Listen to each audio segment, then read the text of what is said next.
नीतीश कुमार ने चला 65% आरक्षण का दाव। क्या मोदी और अमित शाह के हाथ से चली गई 2024 की बाजी? दोस्तों, मेरा नाम है कुमकुम बिनवाल। गोदी मीडिया और बीजेपी के नेता हर बार बार लगातार यही कहते हैं कि 2024 के चुनाव का एजेंडा तो मोदी जी ने अभी से सेट कर दिया है। अमित शाह बार तमाम चुनावी रैलियों में लोगों को ये बताते हैं कि अब तारीख मुकर्रर हो गई है जब देश को राम मंदिर समर्पित किया जाएगा। इसके जरिए बीजेपी बताने की कोशिश करती है कि 2024 के चुनाव में वो किस एजेंडे के तहत लोगों के बीच जाएगी, राम मंदिर का एजेंडा। और गोदी मीडिया यही कहती थी कि राम मंदिर के एजेंडे की काट लेने के लिए अब तक विपक्ष कोई मुद्दा बीजेपी को या नरेंद्र मोदी को टक्कर देने के लिए नहीं ढूंढ पाई, लेकिन आज इसका जवाब नीतीश कुमार ने दे दिया है। दोस्तों, नीतीश कुमार ने ऐसा दाव चला है जिसके बाद बीजेपी चारों खाने चित हो गई है। उसके समझ नहीं आ रहा है कि वो बोले तो बोले क्या, करे तो करे क्या।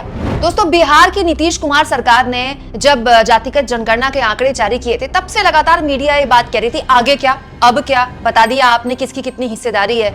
यानी कि हर कोई ये जानना चाह रहा था कि किस जाति के लोग कितनी पॉपुलेशन में है, कितनी जनसंख्या में, तो आपने बता दिया, अब आगे क्या। अब नीतीश कुमार ने उसका जवाब ये कहते हुए दे दिया है कि जो आंकड़े जातिगत जनगणना के बिहार सरकार को मिले हैं उसी के आधार पर अब बिहार सरकार आरक्षण का प्रावधान करेगी, और वो लगभग 65% जाता है। दोस्तों, बिहार के मुख्यमंत्री नीतीश कुमार ने जातिगत जनगणना के बाद अब आरक्षण की सीमा 50 से बढ़ाकर सीधा 65% करने का ऐलान कर दिया है। दोस्तों, जब से नीतीश कुमार ने ऐलान किया है, बिहार बीजेपी बैकफुट में है। उसके समझ नहीं आ रहा कि इसकी तारीफ करे कि इसमें मीन मेक निकाले। क्यों? क्योंकि ये अमित शाह ही तो हैं जिन्होंने 2014 के बाद बताया था कि मोदी जी के जरिए देश को पहली बार ओबीसी प्रधानमंत्री मिला था। लेकिन आपने लगातार देखा है दोस्तों, हाल के सालों में ओबीसी की राजनीति, पिछड़ों की राजनीति कितने बड़े स्तर पर मोदी जी या फिर बीजेपी ने की है। मोदी जी तो खुद ही देश को अलग अलग चुनाव में बताते रहते हैं कि वो पिछड़ी जाति से आते हैं, लेकिन अब नीतीश कुमार ने कह दिया कि आप करते रहिए पिछड़ों की राजनीति, हम तो पिछड़ों को आरक्षण बढ़ाकर दे देंगे। अब बताइए दोस्तों, ये सब हमें एग्जैक्टली देश के 90 के दशक का दौर याद दिलाता है, जब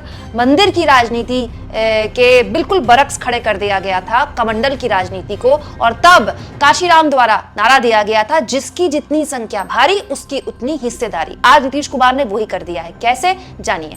दोस्तों, बिहार में अभी आर्थिक रूप से कमजोर वर्ग के लिए 10% आरक्षण है और उसके अलावा 50% आरक्षण की व्यवस्था है। अब नीतीश कुमार के जातिगत जनगणना के आंकड़ों के बाद जो अति पिछड़े और पिछड़े वर्ग को 30% आरक्षण था, वो बढ़ाकर सीधे 43% यानी कि 43% करने का ऐलान कर दिया गया है। ठीक इसी तरह 19% आबादी वाले अनुसूचित जाति के लिए जो आरक्षण 16% था, उसे 20 कर दिया गया है। और तो और करीब 1.5% आबादी वाले अनुसूचित जनजाति के लिए 1 से बढ़ाकर 2% ये आरक्षण करने का ऐलान सरकार ने कर दिया है। दोस्तों, ये बात बिल्कुल सही है कि राम मंदिर का मुद्दा बीजेपी के लिए एक बड़ा मुद्दा था, लेकिन ये भी बात सही है कि देश का कोई भी राज्य हो, सरकारी नौकरियों की हालत क्या है आप जानते हैं। ऐसे में जब किसी खास जाति के लिए कोई मुख्यमंत्री या कोई सरकार कहती है कि आपको अभी तक इतना कम आरक्षण था, लीजिए हमने बढ़ाकर इतना कर दिया, या आपको इतना कम आरक्षण था, हमने बढ़ाकर आपको इतना कर दिया, तो उससे क्या होगा, उस जाति के लोगों का न केवल रुझान उस पार्टी की तरफ बढ़ेगा, बल्कि वो दूसरे राज्यों में भी सरकारों से पूछेंगे